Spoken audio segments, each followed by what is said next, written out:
Guys, मैं कनक भारती आप सभी का हमारे चैनल एडुनेस्ट में वेलकम है। गाइस, आज के इस वीडियो क्लास में हम लोग एनसीईआरटी बुक से जो कि क्लास 6 का चल रहा है, ये सीटेट पेपर 2 के लिए है। इसमें हम लोग 14th चैप्टर पढ़ेंगे और इस चैप्टर का नाम है वाटर, जिसको हम लोग जल भी बोलते हैं हिंदी में। तो देखते हैं आज के इस क्लास में क्या क्या मेन पॉइंट्स है।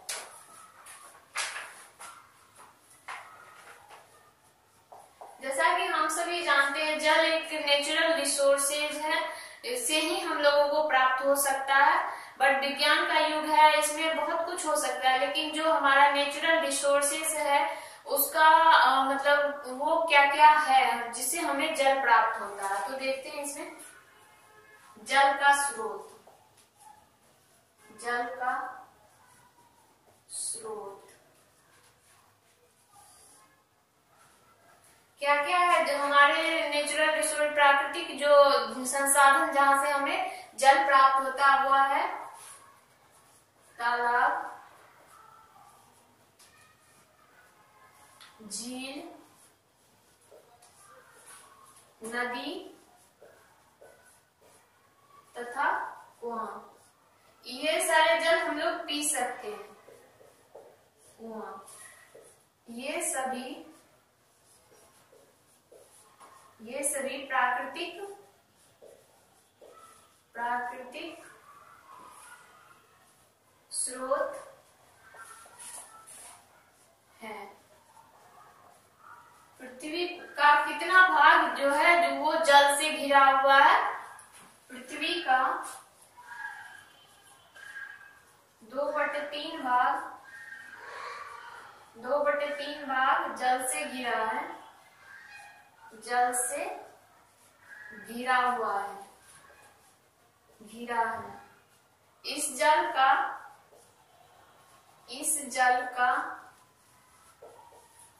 अधिकांश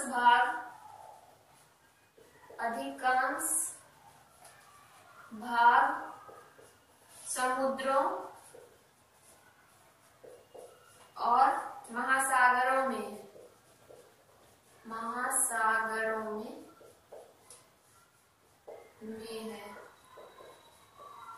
कहाँ है ये 2/3 भाग जो जल का, वो कहाँ पे है?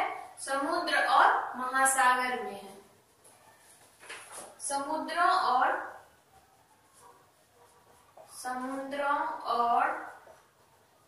महासागरों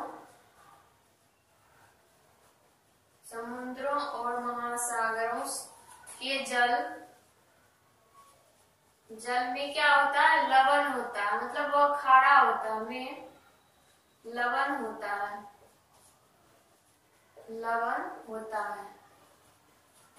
जिसके वजह से क्या होता है? जल का टेस्ट खारा होता है, जिससे जल खारा होता है। इसीलिए यह जल क्या है? पीने योग्य, ड्रिंकेबल नहीं है। इसीलिए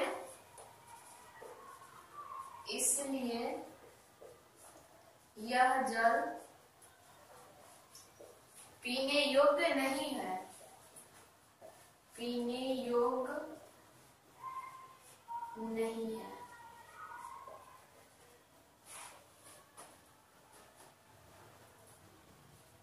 और यह जो है हमारे कृषि कार्य के लिए भी या घर के भी किसी काम के लिए उपयुक्त नहीं है। यह कृषि कार्य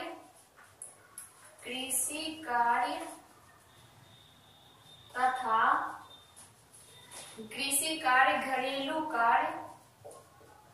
घरेलू कार्य तथा उद्योगों के लिए भी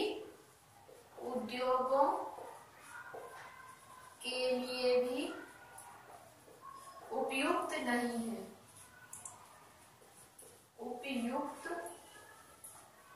नहीं है। क्या है यह जो समुद्र और महासागर का जल है? वह क्या है? मतलब कि कृषि कार्य के लिए, घरेलू और उद्योग कहीं भी हम लोग इस जल का यूज नहीं कर सकते हैं, क्योंकि यह खारा है। अगर हम खारे जल का यूज कृषि कार्य में करेंगे तो हमारा फसल क्या होगा? मर जाएगा, उसमें ग्रोथ नहीं होगा। एक पोयम दिया हुआ है इस चैप्टर में, जो कि नाविक को सेंटर करके लिखा गया था, और है हर जगह जल ही जल, जल ही जल, हर जगह जल ही जल, पीने के लिए कोई बूंद नहीं, कोई बूंद नहीं। मतलब जैसा कि एक नाविक था, वो कहाँ गया था, नाव अपना ये समुद्र में लेके गया था, हर जगह तो पानी था ही, बट वह पीने योग्य नहीं होता है, तो वह पी नहीं सकता है। इसीलिए यह क्या लिखा है, हर जगह जल ही जल, पीने के लिए कोई बूंद नहीं, मतलब यह ड्रिंकेबल नहीं होता है। तो इस कविता का जो लेख किया है, इसके जो राइटर हैं वह है एस.टी. Coleridge, ST. कोलरिज। यह एनसीईआरटी बुक में दिया हुआ है। कितने ईस्वी में लिखा था इस कविता को, 1798 ईस्वी में लिखी गई कविता। और जहां से ये मतलब लाइन लिया गया है, उस पोएम का नाम है राइम ऑफ द एंशिएंट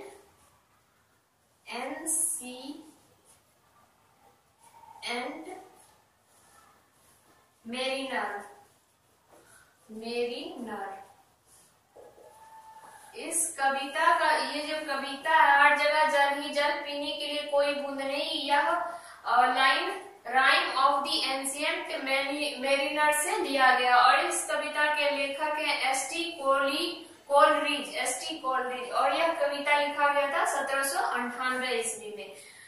यह कविता वही है कि एक भटके हुए नाविक पे लिखा गया था, क्योंकि वह समुद्र में तो है, उसे प्यास लगी है, बट वो पानी नहीं पी सकता है, क्योंकि पानी खारा होता है।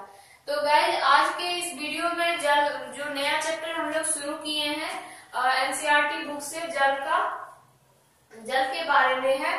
तो आज की इस वीडियो में इतना ही है। अगर आप अगले क्लास में हम लोग इससे और भी टॉपिक पढ़ेंगे। अगर आप लोग को वीडियो पसंद आए तो चैनल को लाइक, शेयर और सब्सक्राइब कीजिए। धन्यवाद।